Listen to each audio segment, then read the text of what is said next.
Bismillahirrahmanirrahim. Assalamualaikum warahmatullahi wabarakatuh.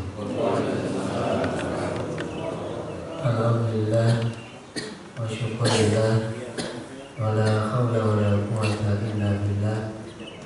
Asyhadu an la ilaha illallah wahdahu la syarika lah wa asyhadu anna Muhammadan abduhu wa rasuluhu la nabiyya ba'dah.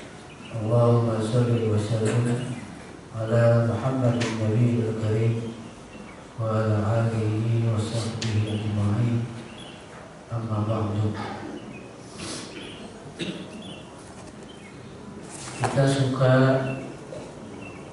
mengatakan bahwa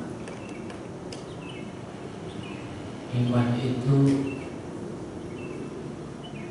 urusan saya sama Tuhan saya. Urusan iman itu adalah urusan hati. Karena gak usah suka nebak-nebak iman seseorang. Ini sering terungkap. Karena tidak heran kalau kemudian kita jadi parsial memahami keimanan. Satu sisi kayak orang beriman, satu sisi kayak orang kufur. Kenapa? Karena iman dibedakan dengan aktivitas kita di dalam keseharian.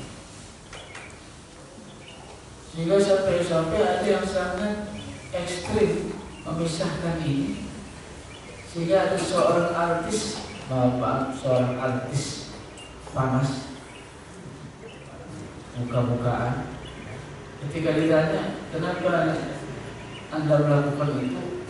Kata wanita ini adalah bagian dari rasa syukur saya kepada Allah. Kenapa? Iya, kecantikan itu adalah kenikmatan. Dia tidak hanya diberikan kepada suaminya, tapi banyak orang. Sayang kalau orang nggak bisa menikmati. Ini ekstrem banget memahaminya. Satu sisi kayak orang beriman, bersyukur. Satu sisi kayak orang kafir. Dia bagikan semua kenikmatan itu ke semua orang. Katanya ini bagian dari rasa syukur saya kepada Allah. Dibagi-bagi ke semua orang. Bapak serta ibu sekalian yang berbagi. Karena biar bicara iman jauh dari formalitas. Imannya bukan formalitas.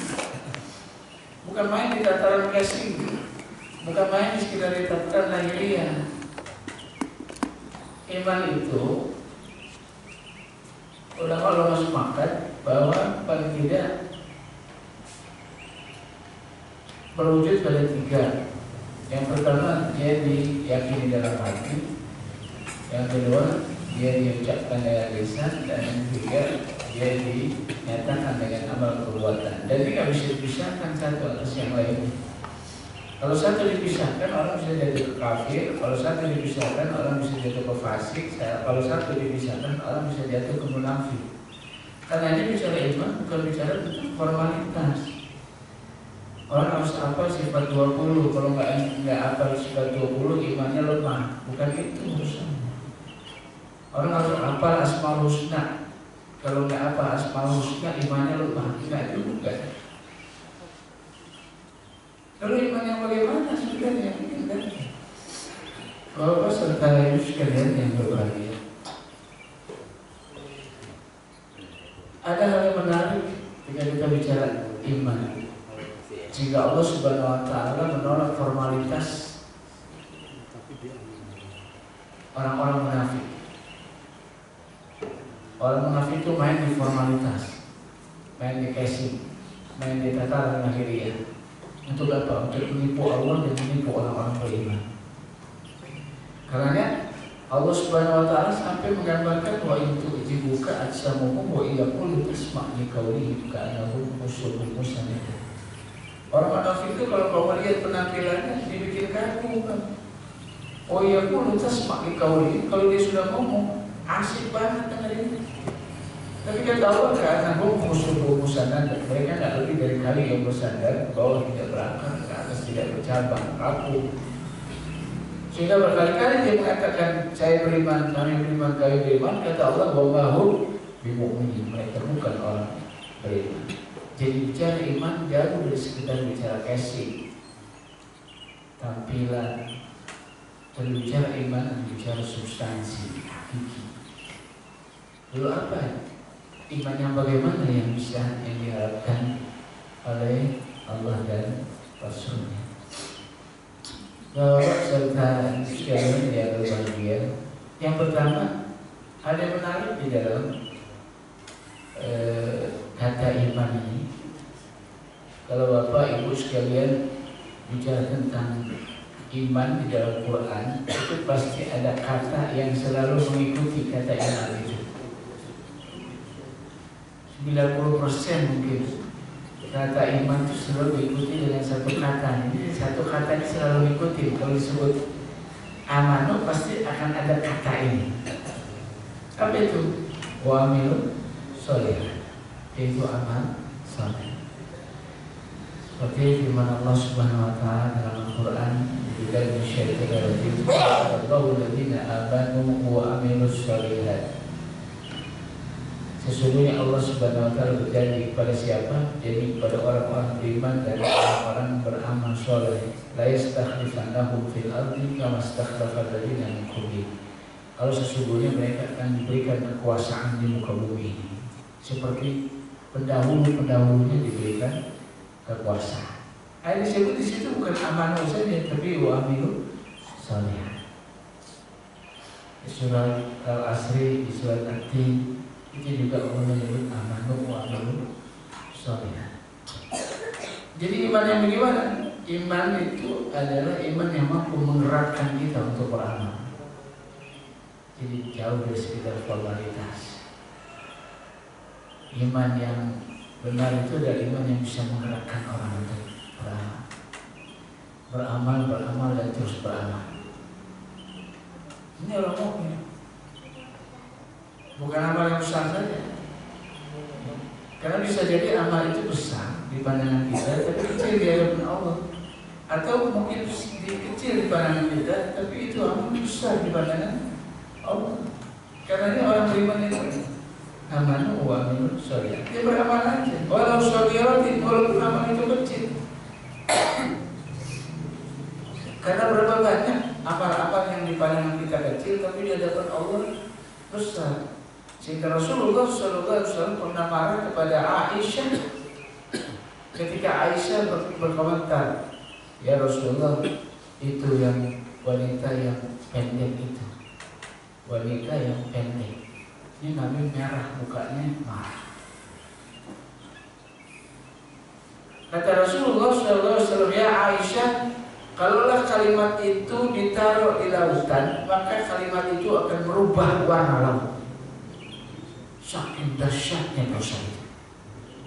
Nah kita biasa banget, yang pendek, yang gendut, yang apa lagi, yang tua, yang maaf, yang pesek. Kalau maaf jangan diterusin, udah pakai maaf diterusin.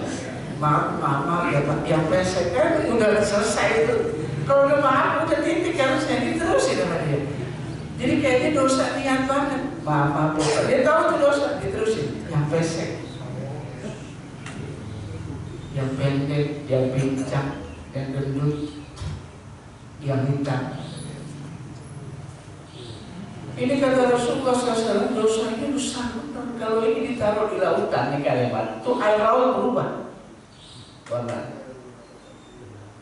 Jadi berapa banyak dosa-dosa yang kecil di pandangan kita, tapi besar di hadapan Allah Subhanahu wa taala.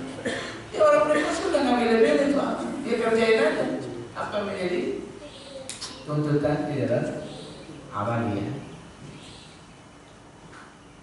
Jadi khusus dalam hal-hal yang sifatnya syariah, hal-hal yang sifatnya uluhiyah. Walaupun di dalam konteks ini Kita mengenal dalam Islam itu ada yang wajib, ada yang sunnah. Yang wajib harus didudukan dalam posisi yang wajib, yang sunnah harus tetap didudukan sebagai yang sunnah. Jangan sampai yang sunnah jadi wajib, yang wajib jadi sunnah, berantakan jadi.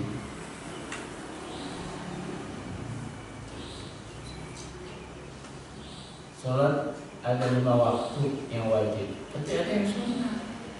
Sholat duha, yang lain, rawatib itu sunnah. Puasa ada yang wajib, ada yang sunnah. Puasa Ramadan. Kalau bapak ibu mau nambah, ada yang lebih. Ada puasa Senin, Kamis, ada puasa sunnah Nabi Daud. Kalau mau nambah silakan. Nggak dikerjain gimana? Nggak apa-apa. Walaupun sebenarnya ngerjain sunnahnya emang lebih susah. Kalau kita puasa Ramadan pada puasa itu semangat, kenapa? Semuanya puasa. Tapi ketika bicara ibadah sunnah, Senin Kamis saja umpamanya. Semua orang nggak puasa, kita puasa susah. Kenapa?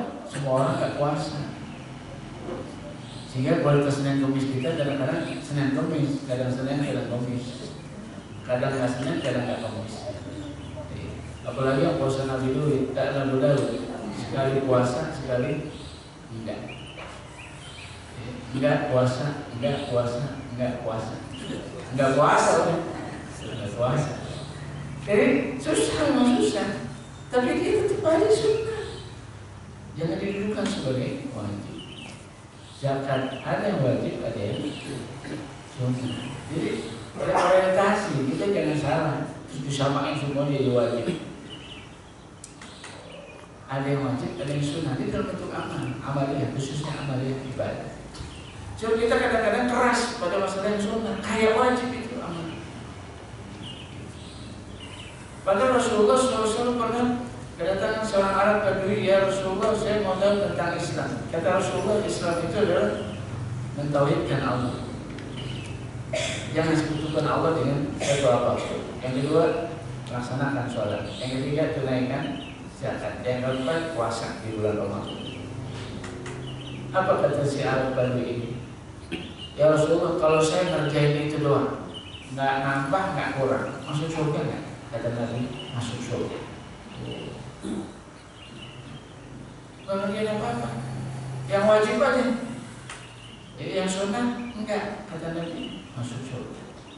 Jika orang itu berlalu, kata Rasulullah, dialah ahli surga. Kalau dia benar ngerjain yang wajib aja bisa nganterin orang ke dalam surga. Sehingga saya ingin dudukin bahwa yang wajib adalah wajib, yang sunnah adalah sunnah. Lalu kenapa Allah syariatkan yang sunnah? Kenapa ada amalan yang sunnah? Yang pertama, yang sunnah itu mengcover kekurangan kita di ibadah yang wajib. Kalau yang wajib kurang bagus, yang sunnah nutupin kekurangan kita. Sehingga ada hadis yang populer bahwa seorang anak Adam yang pertama dihisab adalah sholatnya. Kalau sholatnya bagus, yang lainnya bagus. Kalau sholatnya jelek, yang lainnya jelek. Hadis ini nggak berhenti di sini.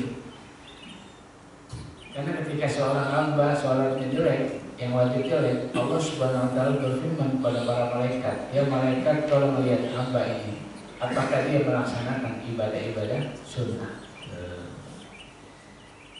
Buat apa? Buat mengcover, menyempurnakan ibadah wajib kita. Itu ibadah sunnah. Yang kedua, ibadah sunnah untuk cadangan kita di akhirat. Karena kita nggak tahu kita beribadah, beramal benar apa enggak. Kita berbuat dosa sebesar apa dosa kita. Kalau kita nggak punya cadangan amal, kita jadi orang kaya, bangkrut, benar-benar bangkrut di akhirat. Karena yang mengcover adalah ibadah sunnah, tabungan amaliyah kita di hadapan Allah. Dan yang ketiga, disyariatkan ibadah sunnah untuk promosi. Untuk promosi untuk apa? Untuk dicintai oleh Allah. Siapa yang dicintai oleh Allah, maka melaksanakan ibadah sunnah. Sehingga Rasulullah SAW bersabda, tidak ada takarrub, upaya mendekatkan diri kepada Allah yang lebih baik selain ibadah wajib. sampai hamba itu melaksanakan ibadah-ibadah yang sunnah sehingga Allah mencintainya. Jadi ibadah sunnah itu promosi untuk dicintai oleh Allah Subhanahu wa Ta'ala. Jadi harus didudukin, tetap didudukin, yang wajib adalah wajib, yang sunnah tetap sunnah. Kalau ibadah sunnahnya lebih baik dari ibadah wajibnya, Rasulullah SAW mengisyaratkan dalam hadisnya, orang ini sudah sombong dan tidak tahu diri. Ibadah sunnahnya lebih bagus dari ibadah wajibnya. Itu disyaratkan dalam banyak hadis, orang ini telah sombong dan tidak tahu diri. Jadi harus didudukin yang wajib-wajib, yang sunnah. Ini dalam konteks ubudiyah. Prinsipnya adalah orang beriman itu beramal, menggerakkan dia untuk melakukan amal. Jadi kalau ada orang beriman tapi nggak ada amalnya, maka ini bertanya, kita bicara tentang iman, kita bicara tentang amal. Sejauh mana amal kerjaan? Ini maaf, kita suka diskusi panjang-panjang, seminar panjang-panjang, berdebat panjang-panjang, tapi kadang-kadang sepi dari amal. Itu kenapa kemudian telinga kita dua, mulut kita satu. Kelihatannya kita memang harus lebih sering dengar daripada sering ngomong. Sehingga Rasul mengatakan, "Faliyakul khairan aw liyasmut." Berkata yang baik, kalau nggak bisa diam. Kan banyak perdebatan panjang tapi kosong dari amal. Kenapa? Karena ngajinya untuk sekedar nambah wawasan, bukan untuk beramal. Jadi kalau ditanya kalau kita ngaji, Pak mau mana Pak? Ngaji, ngapain? Nambah wawasan. Nambah wawasan itu di sini, bukan di sini. Menggerakkan, tidak menggerakkan. Kalau orang ngaji untuk nambah wawasan, coba melahirkan orang-orang jago diskusi, jago debat di mana-mana, seminar, ceramah, tapi kering dari amal. Dia harusnya di sini. Para sahabat Nabi dia ngaji untuk mengamalkan, layaknya seperti seorang prajurit datang ke komandannya untuk mengamalkan tugas-tugasnya. Sehingga ada sahabat yang jauh dari rumah Rasulullah SAW, dia datang ke Nabi minta 10 ayat, dan dia nggak akan minta ayat berikutnya sebelum dia ngamalin 10 ayat itu. Kenapa? Buat dia aman. Jauh dari perdebatan panjang, bahkan perdebatan yang nggak berujung. Action, yang penting action. Buat apa kita menganggap diri kita paling baik kalau amalnya nggak ada? Sekarang buktiin aja, kalau memang dia paling baik, buktiin aja. Apa dia benar-benar paling baik? Dibuktiin dengan apa? Dengan amal.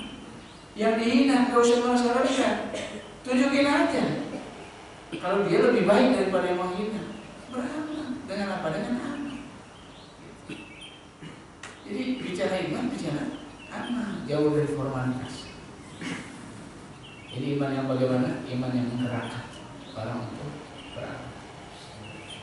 Inilah kenapa kemudian Rasulullah SAW menghabiskan waktu 13 tahun di Mekah hanya konsentrasi pada masalah iman. Untuk apa? Untuk menggerakkan.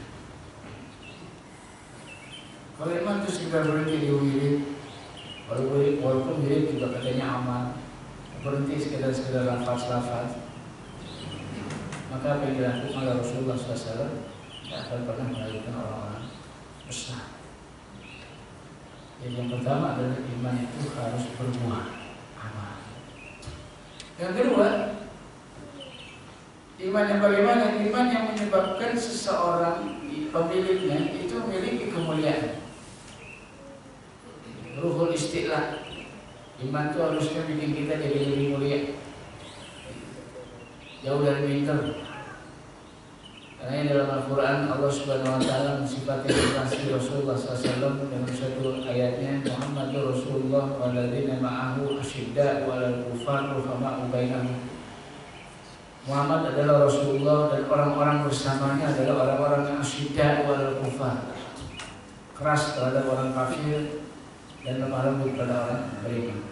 Di ayat yang lain bentuknya agak berbeda tapi esensinya yang sama. Ketika Allah berfirman, Ya ayyuhallazina amanu may yartadda minkum an dinihi fasawfa ya'ti Allahu biqaumin yuhibbuhum wa yuhibbuna azillatin 'alal mu'minin 'izzatin 'alal kafirin. A'izzah, punya harga diri, prestis, punya gengsi. Orang beriman memang gitu. Sehingga dalam satu ayat Allah Subhanahu wa taala mengisyaratkan wa antumul a'launa in kuntum mu'minin. Kamu tuh orang yang paling mulia. Catatannya apa? Kalau kamu beriman, bukan kaya. Wa antumul a'launa in kuntum mu'minin. Kamu adalah orang yang paling bergengsi, paling terhormat. In kuntum mu'minin. Jika kamu beriman. Jadi iman itu harusnya mampu melahirkan kita menjadi orang-orang yang mulia. Bukan orang-orang yang hina, minder.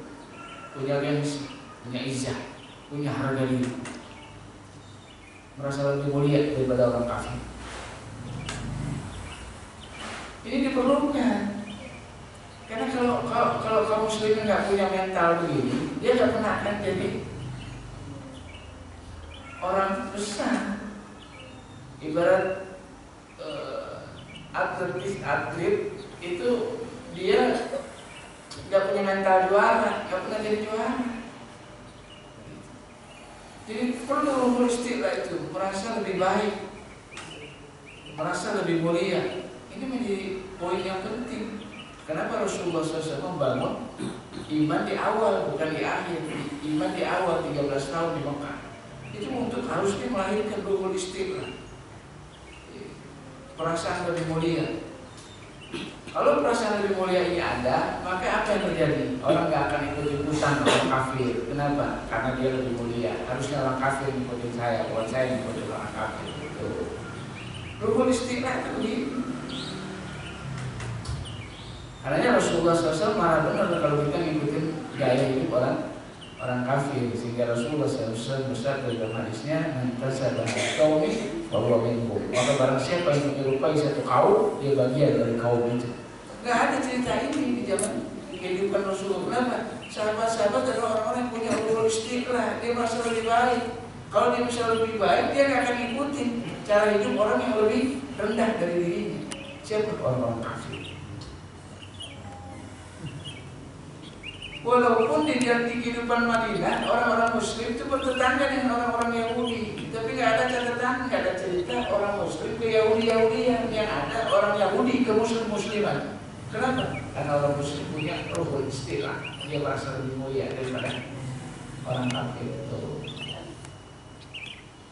Oleh kita kan sekarang jadi kebalik. Kalau nggak kayak si Anom kayaknya nggak mulia. Kalau nggak kayak si Anom kayaknya nggak keren. Ini penting benar ruhul istilah. Ini mental juara soalnya.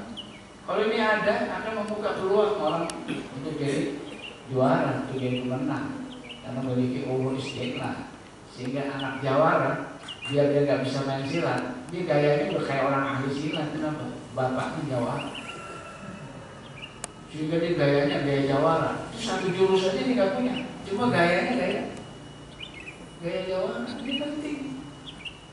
Walaupun saya bukan mengatakan kita gaya-gaya doang, bukan, tapi ruhul istilah, iman kepada Allah Subhanahu wa taala harus begini. Dia harusnya lebih mulia. Tuhannya Allah, yang Maha Kuasa, Maha segala-galanya. Harusnya lebih mulia daripada yang lain. Sehingga dalam satu hadis, kalau kita jalan di satu jalan, terus ketemu berhadapan dengan orang kafir, itu yang suruh gigit orang kafir, bukan kita yang gigit. Ketemu nih, karena orang kafir yang muslim. Suruh mikir dia, bukan kita. Nah ini ruhul istilah sampai tingkat itu. Sehingga seorang Rabi' bin Amir pernah datang ke Panglima Rustum membawa pesan dari Umar bin Khattab. Itu dia datang naik keledai, kuda bukan,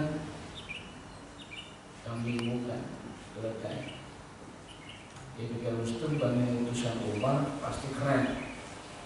Maka digelar karpet merah buat menghormatin putusan Umar. Ternyata yang datang berapa cuma satu, Rabi' bin Amir. Pakai apa? Pakai keledai. Gak gengsi banget. Karena buat orang beriman gengsi bukan di materi, prestis, kemuliaan bukan di materi, tapi di iman yang ada dalam hati. Karena Rabi bin Amir tetap izah. Dia jalan ke tenda Rustum. Sampai di tenda Rustum, itu tenda Rustum kayak tenda Indian. Jadi tendanya tinggi tapi pintunya pendek. Kayak tenda orang Indian, pintunya pendek. Jadi kalau orang masuk dia harus nundukin badan. Rustum di dalam, Rabi bin Amir di luar. Ketika Rabi bin Amir mau masuk, dia nundukin badan. Dia mundur lagi. Begitu dia masuk, lihat Rustum di depannya, dia nundukin badan. Dia balik lagi keluar. Wah, ini nggak benar nih kayaknya. Jadi kita lihat, kalau istirahat tuh sampai tingkat ini. Rabi bin Amir masuk tenda itu dia nundukin badan. Di dalam ada Rustum, dia mundur lagi. Lalu dia balik badan. Dia balik badan, dia masuk ke belakang. Dia dikasih ini. Ini nomor istilah. Kamu harus tumpang di Romawi itu yang khas. Di versi dari Romawi itu penyembahan manusia atas manusia. Jadi baru ketemu aja belum nundukin badan. Ini esensinya ubudiyah. Maka Rabi bin Amir sadar benar, wah ini nggak benar. Akhirnya dia mundur lagi. Dia masuk belakang ini. Dia bokong. Habis itu dia berdiri. Aina Rustum. Mana Rustum? Padahal Rustum terang banget, dia paling beda daripada yang lain. Akhirnya saya Rustum. Lalu Rabi bin Amir menyampaikan dari Umar bin Khattab, kalau kamu harus bayar duitnya untuk kalau masuk Islam. Kalau nggak masuk Islam, bayar duitnya untuk perlindungan. Kalau nggak bayar duitnya, kita perang. Kata Rustum, nanti kamu berapa hari perang janjian perang? 3 hari. Rabi bin Amir bisa ngomong 3 hari, dia panglima bukan apa bukan? Sehingga Rasul bilang, hebat banget, putusan bisa ngomong 3 hari. Ya, kata Rabi, Umar sudah menyerahkan semua urusannya kepada aku. Jadi saya ngomong apa aja, Umar dan Nabi itu biasa. Sehari bisa pasukannya siang, sehingga seorang Kokok bin Amr itu harganya 1000 pasukan musuh. Satu orang 1000 pasukan musuh. Sehingga pernah terdesak minta 1000 orang, yang datang cuma Kokok bin Amr. Umar itu datang Kokok, girangnya luar biasa. Kenapa? Yang itu Kokok bin Amr. Kenapa? Harganya 1000 pasukan musuh. Menang. Rasul istiqah, semangat lebih tinggi, lebih mulia, bergengsi, punya izah, punya harga diri. Ini penting. Kalau itu udah gak ada, Islam gak akan kami. Islam gak akan mana. Wa antum a'launa in kuntum mu'minin. Imannya begini yang harusnya. Lihat. Dalilkan umur istilah. Yang ketiga, iman yang bagaimana? Iman yang menjadi penggerak. Ruhul Tadbiyah, Ruhul Indifa. Dia harusnya menjadi penggerak dalam banyak aktivitas. Dia yang menggerakkan, bukan yang lain. Bukan amal, bukan harta, bukan gengsi, bukan jabatan, bukan yang lain. Tapi mestinya yang menggerakkan kita itu adalah iman. Ruhul Indifa. Sehingga kalau yang mendorong kita iman untuk melakukan gerakan, itu tidak ada matinya. Kalau yang menggerakkan iman, karena harusnya iman yang menggerakkan. Iman sebagai kuatul intifa, kekuatan daya dorong. Sehingga di dalam kehidupan para sahabat Rasulullah SAW melahirkan prestasi-prestasi besar. Siapa yang kena dengan Anzol? Orang sahabat Nabi yang keluar meloncat dari tempat tidurnya di malam pertama pengantin baru, karena Rasulullah menabur genderang perang. Malam pertama pengantin baru loncat dari tempat tidurnya karena mendengar genderang perang ditabur oleh Rasulullah SAW.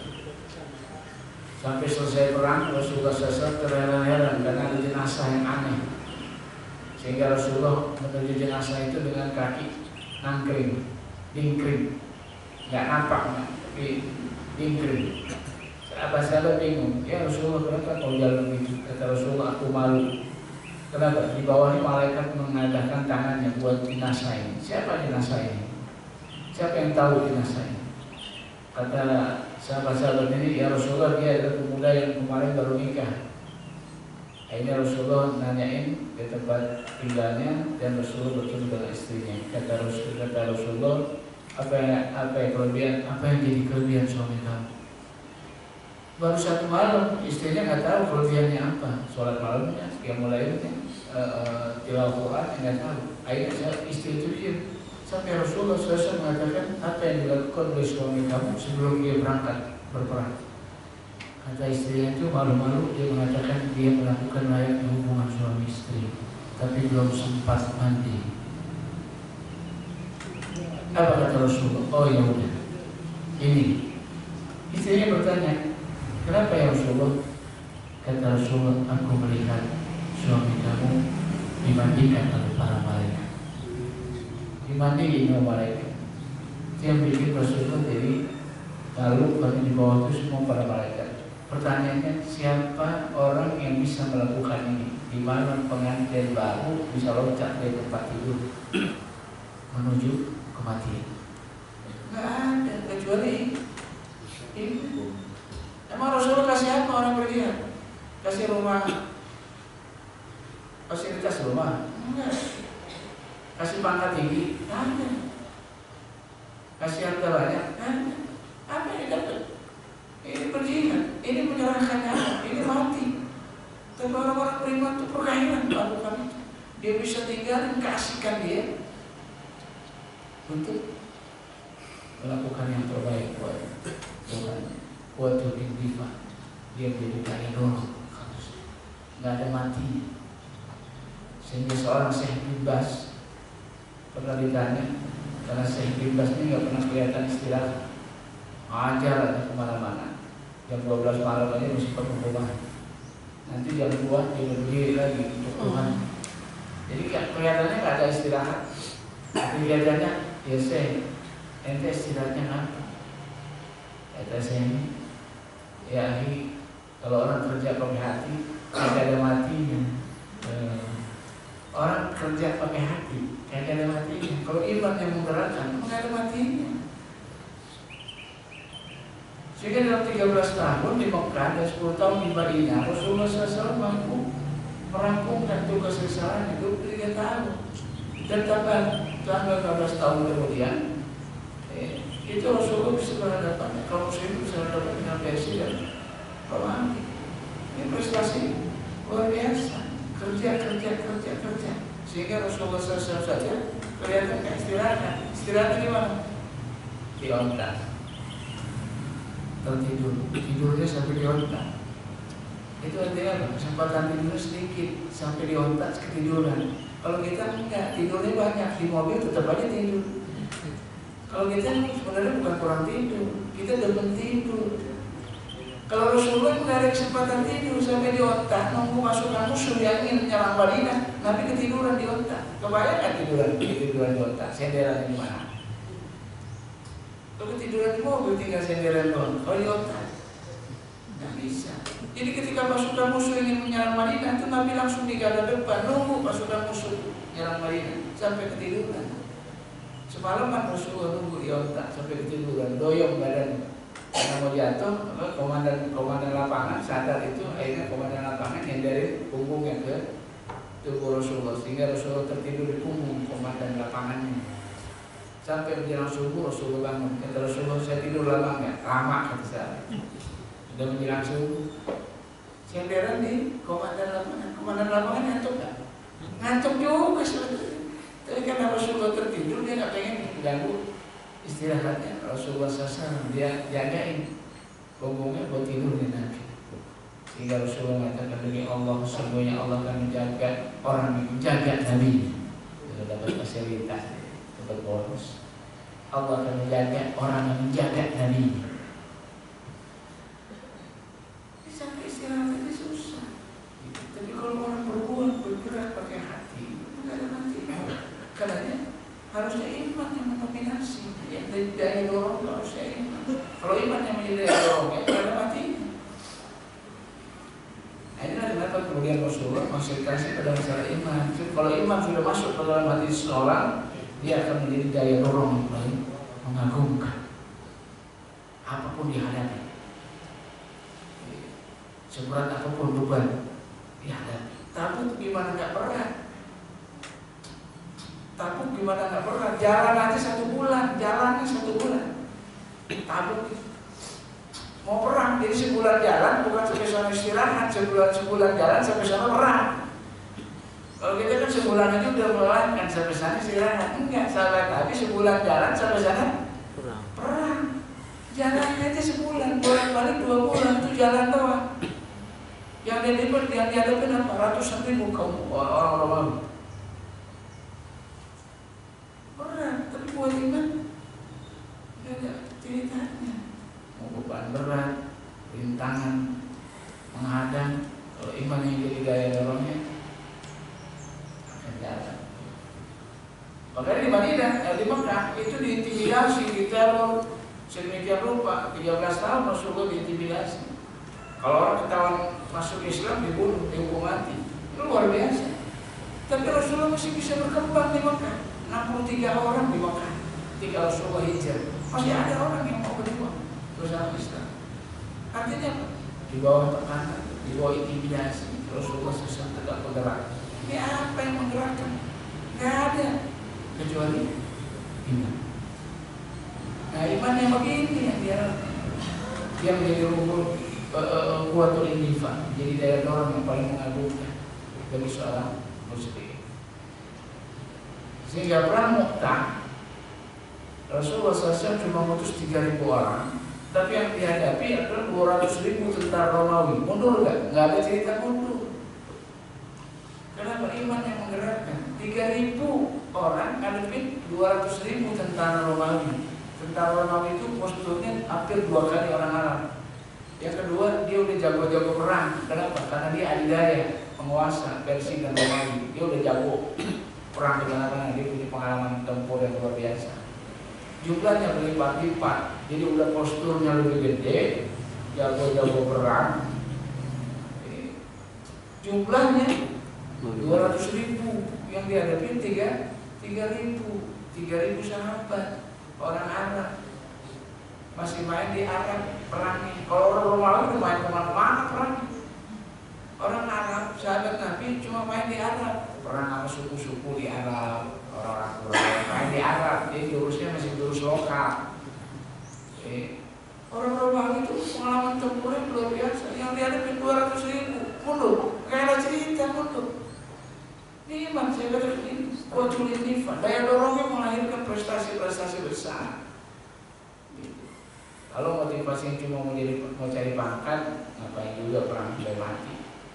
Kalau urusan cuma dapat fasilitas rumah, ngapain juga perang sampai mati. Kalau mati nggak bisa tempatin rumahnya. Kalau ada fasilitas rumah, kalau bisa jangan mati perang.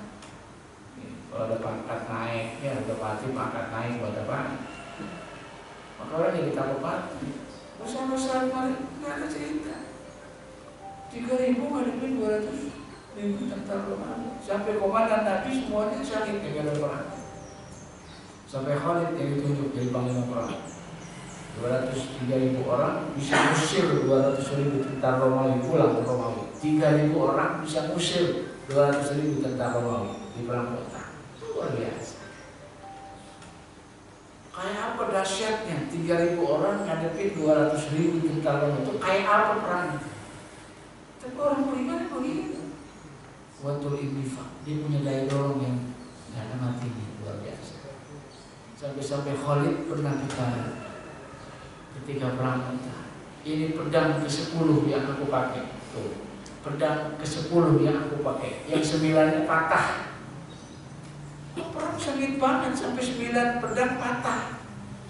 Sehingga Khalid itu paling enggak minim perang itu bawa 10 pedang. Itu orang berperang, kalau bawa pedang 1 kagak niat perang. Kalau orang Betawi kemana-mana dulu zaman saya, bawa golok 1, itu jangan takut. Emang orang Betawi begitu gayanya, 1 golok. Kalau marah-marah dia bisa bawa 10 golok. Kalau bawa golok 1 kemana-mana itu biasa. Jangan sahabat Nabi itu Sahabat-sahabat bawa pedang satu, itu biasa, bukan mau perang.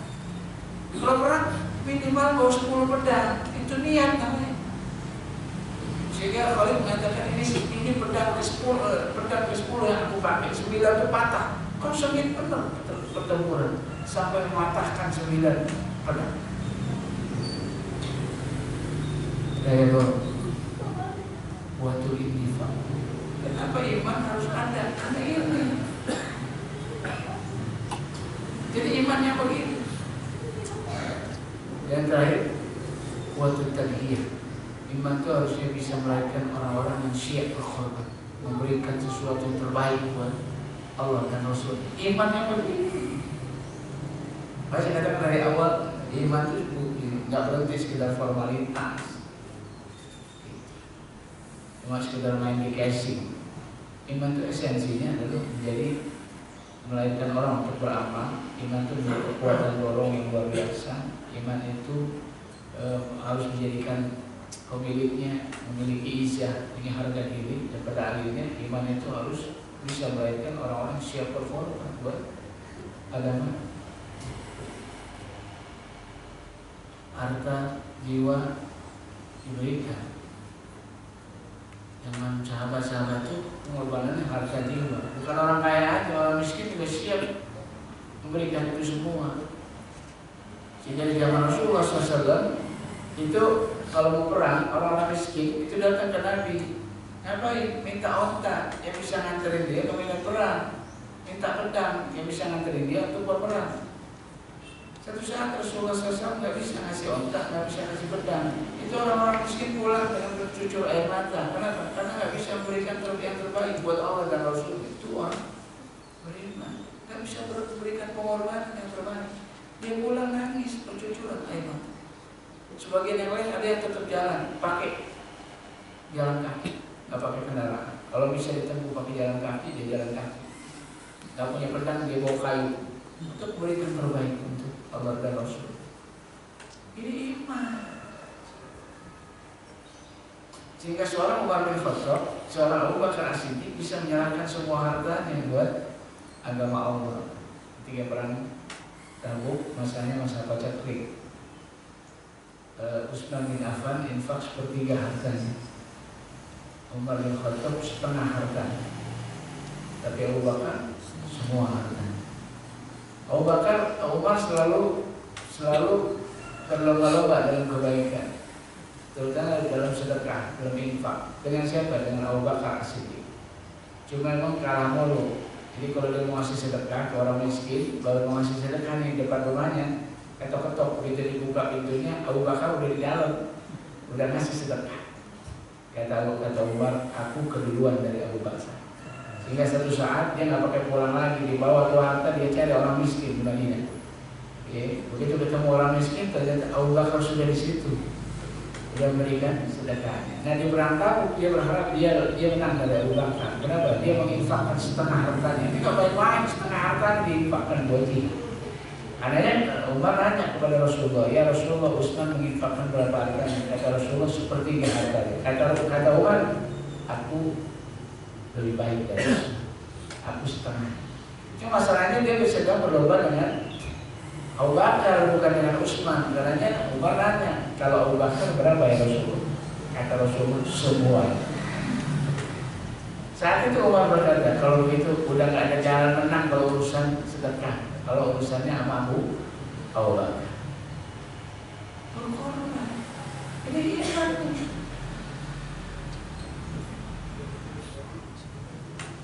Siap memberikan pengorbanan terbaik buat Allah. Sehingga ada sahabat yang karena saking infak banyak, makin kaya. Sehingga dia menangis. Makin kaya, nangis.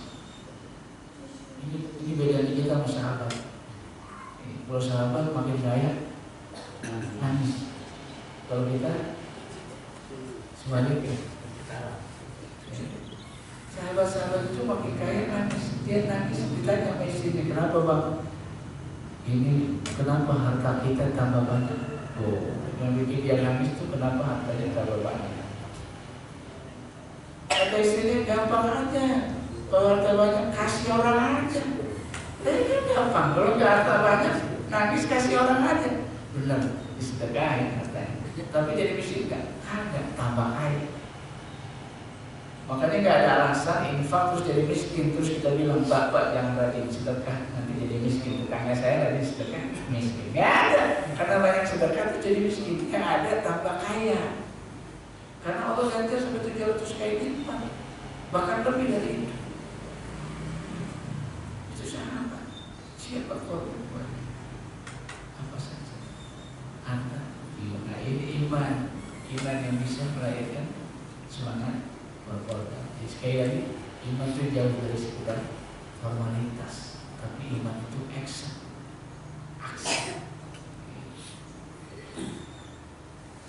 Dia yang menggerakkan, dia yang menolong, dia yang siap memberikan pengorbanan, dan dia yang menyebabkan orangnya menjadi memiliki kemuliaan. Itu semuanya menjadi dasar untuk orang yang berjuang. Kalau ini nggak ada, kita nggak siap. Adanya nggak heran kalau Nabi konsentrasi pada masalah iman 13 tahun sehingga melahirkan pejuang-pejuang tangguh di medan-medan pertempuran. Kami sih ada yang mau sharing kan, yang mau berbagi, silakan kalau ada yang mau.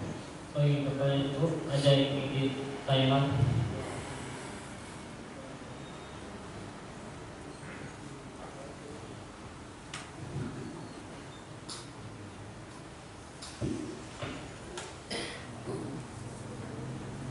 Assalamualaikum warahmatullahi wabarakatuh.